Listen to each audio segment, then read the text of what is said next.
11 सालों में जो मोदी जी के अंडर तरक्की की है, that is a benchmark in the whole world. अभी भी भारत फास्टेस्ट ग्रोइंग इकोनॉमी है, भारत के पास डेमोग्राफिक डेवलपमेंट है, भारत के पास इंडस्ट्री है। भारत दोनों चीजों पे पैरेलल काम कर रहा है, मिलिट्री पे भी काम कर रहा है, इकोनॉमी पे भी पैरेलल काम कर रहा है। रोसोबोरॉन एक्सपोर्ट क्या है? ये वो कंपनी है जो बेचती है SU-57 को। आपको क्या लगता है, कि अगर उसका CEO आके यहां पे इंडिया में 1.5 दिन बैठता है, 2 दिन बैठता है और सबसे मिलता है, वो किस बारे में बात कर रहा होगा? अगर जो उनका मिलिट्री इंडस्ट्रियलाइजेशन का जो ऑर्गेनाइजेशन है उसका CEO आके बैठता है तो किस चीज के बारे में बात कर रहा होगा यहां पे भारत में? अपनी सिक्योरिटी नीड्स चाइना के वर्सेस हमें जरूरत है अपग्रेड करने की।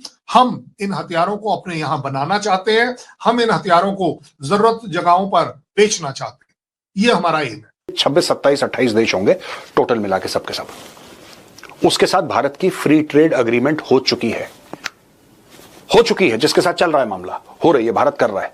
और जब से अमेरिका ने भारत के ऊपर टैरिफ लगाए 50%, भारत ने 50 और देशों के साथ, मोर देन 50 कंट्रीज, भारत ने बोला है कि हम तुम्हारे साथ फ्री ट्रेड अग्रीमेंट साइन करेंगे।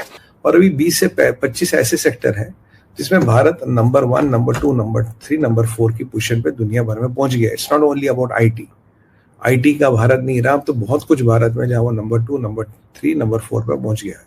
अगर मुझे पाकिस्तान के साथ एक फुल फ्लेजेड लड़ाई लड़नी है तो मेरी प्रेजेंट कैपेबिलिटी डाटा के तौर पर एक सुपीरियोरिटी में ऑलरेडी है। मैं आपको क्रिटिसाइज नहीं कर रहा, मैं आपको सच्चाई बता रहा हूं।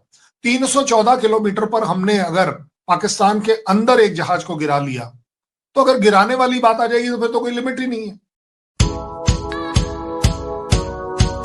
भारत के 16 देशों के साथ, जिसमें आसियान भी है और इसमें 10 नेशन ब्लॉक आसियान, तो आप ये लगा लीजिए इसमें करीब 16 तो नहीं, करीब 26, 27, 28 देश होंगे टोटल मिला के सबके सब।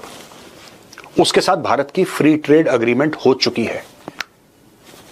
है, जिसके साथ चल रहा है मामला, हो रही है, भारत कर रहा है। और जब से अमेरिका ने भारत के ऊपर टैरिफ लगाए 50%, भारत ने 50 और देशों के साथ, मोर देन 50 कंट्रीज, भारत ने बोला है कि हम तुम्हारे साथ फ्री ट्रेड अग्रीमेंट साइन करेंगे। भारत बहुत बड़ी शक्ति बन गया, भारत बहुत आगे निकल गया। पिछले 77 सालों में भारत ने जो तरक्की की है वो दैट इज माइंड बॉगलिंग। और लास्ट 11 सालों में जो मोदी जी के अंडर तरक्की की है, that is a benchmark in the whole world. अभी भी भारत फास्टेस्ट ग्रोइंग इकोनॉमी है, भारत के पास डेमोग्राफिक डेवलपमेंट है, भारत के पास इंडस्ट्री है। भारत दोनों चीजों पे पैरेलल काम कर रहा है, मिलिट्री पे भी काम कर रहा है, इकोनॉमी पे भी पैरेलल काम कर रहा है। और अभी 20 से 25 ऐसे सेक्टर हैं जिसमें Bharat number 1, number 2, number 3, number 4 की पोजीशन पे दुनिया भर में पहुंच गया। It's not only about IT का भारत नहीं रहा, अब तो बहुत कुछ भारत में जहां वो नंबर 2, नंबर 3, नंबर 4 पे पहुंच गया है। जो 50 से ज्यादा देश हैं, इसमें GCC कंट्रीज हैं, गल्फ कोऑपरेशन काउंसिल के देश हैं, इसमें कोरिया है, इसमें आसियान देश हैं, इसमें कनाडा, साउथ अफ्रीका और इजराइल, यूरेशिया, ये सारी की सारी चीजें हो रही हैं, भारत। और इसमें कई सारे ऐसे देश हैं जो रूस को पसंद नहीं करते, और उनके यहां इंटरनल पॉलिटिक्स दोस्तों ऐसी हो रही है कि यार कोई भी ऐसी चीज मत करो जिससे कि रशिया को बेनिफिट हो जाए। बयानिया यह बनाया गया है डोनाल्ड ट्रंप के द्वारा और उसकी कैबिनेट के द्वारा कि भाई भारत जो है, क्योंकि भारत रूस से तेल खरीद रहा है, इसलिए रूस को इतनी जान मिल रही है, इतना पैसा मिल रहा है कि यूक्रेन के साथ वो लड़ाई लड़ सकता है। अगर कल भारत तेल खरीदना बंद कर दे तो सारा मामला कोलैप्स हो जाए। ये चूरन बेचा है डोनाल्ड ट्रंप ने, ये चूरन झूठा है, क्योंकि डोनाल्ड ट्रंप खुद खरीद रहा है उससे, यूरेनियम खरीद रहा है ना उससे, चाइना भी खरीद रहा है, ब्राजील भी खरीद रहा है, तुर्की भी खरीद रहा है, यूरोप भी खरीद रहा है, खरीद सब रहे हैं। बिल आपने भारत के नाम पे फोड़ दिया। अब इससे होगा क्या?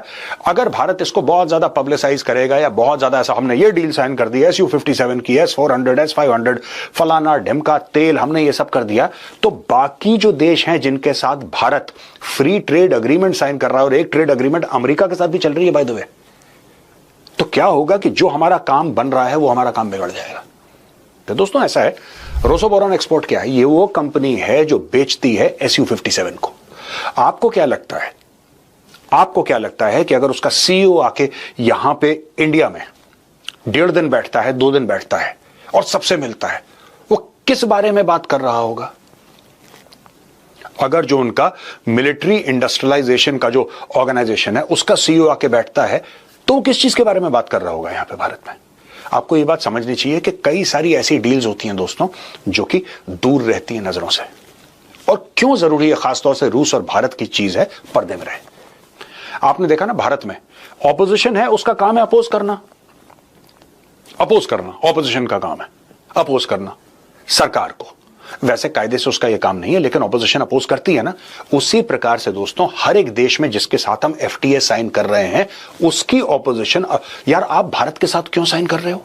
भारत तो रूस से हथियार ले रहा है, भारत तो रूस से तेल ले रहा है, वहां पे लाखों यूक्रेनियन मारे गए हैं। ये तो बिल्कुल गलत है, बिल्कुल ठीक नहीं है, ऐसा नहीं होना चाहिए, मत करो। उन सरकारों के ऊपर प्रेशर आ जाएगा कि तुम भारत के साथ ट्रेड डील मत साइन करो। अब आप समझ गए मेरी बात? इसीलिए भारत जो भी काम है करो, चुपचाप करो, जिस दिन हो जाएगा उस दिन बता देना। कोई इसमें पतंग उड़ाने की जरूरत नहीं है। और मुझे लगता है कि मोदी जी की पॉलिसी बिल्कुल ठीक है, और ये वही है 370-35 वाली पॉलिसी मोदी जी की और अमित शाह जी की। जिस दिन हो गया उस दिन पार्लियामेंट में गए, मित्रों ये हो गया, कहानी खत्म। मित्रों को बाद में पता लगा कि हो चुका है। उसी प्रकार से जिस दिन SU-57 हम लोग खरीद लेंगे रशिया से, अगर खरीदते हैं तो, या हम रशिया से और तेल खरीद लेंगे, S-400 S-500 की डील हो जाएगी, उस दिन एक बड़ी सादी सी प्रेस अनाउंसमेंट आ जाएगी जिसमें यह पता लग जाएगा आपको के साथ ये काम हो चुका है। अब हो चुका है तो फिर क्या करेगा कोई? तो क्या पाकिस्तान पर एक और अटैक करने की तैयारी हो रही है, या पाकिस्तान के लिए ये हथियार खरीदे जा रहे हैं? ओवर टू यू कर्ण साहब। मुंडिया जी, मैं आपको बिल्कुल आपके थ्रू आपकी आवाम को बिल्कुल निश्चिंत कर दूं, इनमें से कोई भी हथियार हमें नहीं चाहिए पाकिस्तान के ऊपर अटैक करने के लिए। कोई भी नहीं चाहिए इनमें से। S-400 भी नहीं चाहिए, S-500 भी नहीं चाहिए, SU-57 जो आप बोल रहे हैं वो भी मुझे नहीं चाहिए। I don't require it. मैं आपको क्रिटिसाइज नहीं कर रहा, मैं आपको सच्चाई बता रहा हूं। क्योंकि अगर मुझे पाकिस्तान के साथ एक फुल फ्लेजेड लड़ाई लड़नी है तो मेरी प्रेजेंट कैपेबिलिटी डाटा के तौर पर एक सुपीरियोरिटी में ऑलरेडी है। मैं ये कभी नहीं आपको झूठ बोलूंगा कि आपके पास टैंक मेरे से कम है, आपके पास सबमरीन मेरे से कम है, आपके पास नेवी के जहाज मेरे से कम है, आपके पास उड़ने वाले जहाज भी मेरे से कम है, वगैरह वगैरह। और सबसे बड़ी बात, 314 किलोमीटर पर हमने अगर पाकिस्तान के अंदर एक जहाज को गिरा लिया, तो अगर गिराने वाली बात आ जाएगी तो फिर तो कोई लिमिट ही नहीं है। So please don't take it that way. But yes, हम क्यों ले रहे हैं वो आपका कंसर्न होना चाहिए, मैं मान सकता हूं। हमारा मेन कंसर्न चाइना है, हमारा नंबर 1 एनिमी चाइना है, हमारा नंबर 1 कॉम्पिटिटर चाइना अपने आप को हमारे साथ समझता है, इकोनॉमिकली ऑल्सो।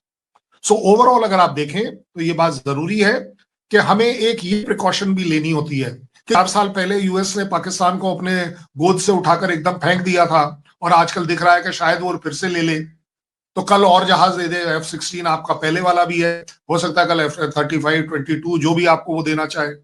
और ये हमें बड़ी जिम्मेदारी से पता है, एक सच्चाई से पता है, और हमें पूरा भरोसा है पाकिस्तान इस तरह के सारे वेपन सिस्टम और किस पर इस्तेमाल करेगा सिवाय भारत के? आप बता दीजिए। आप चाइना पर अटैक करेंगे नहीं, आप अफगानिस्तान पर अटैक करेंगे नहीं, आप ईरान पर अटैक करने का अफोर्ड नहीं कर सकते। आपके यहाँ शहबाज शरीफ बोलते कुछ भी रहे, इजराइल पे थोड़ी ना अटैक करके आप सुसाइड करोगे।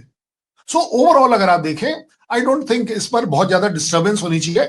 इंडिया अपनी इकोनॉमी को ऊपर ले जा रहा है, अपनी सिक्योरिटी नीड्स चाइना के वर्सेस हमें जरूरत है अपग्रेड करने की। हम इन हथियारों को अपने यहां बनाना चाहते हैं, हम इन हथियारों को जरूरत जगहों पर बेचना चाहते हैं, ये हमारा एम है। वीडियो देखने के लिए धन्यवाद दोस्तों। अगर आप हमारे साथ जुड़ा रहना चाहते हैं तो कृपया करके चैनल को सब्सक्राइब कर बेल आइकन का बटन दबा दें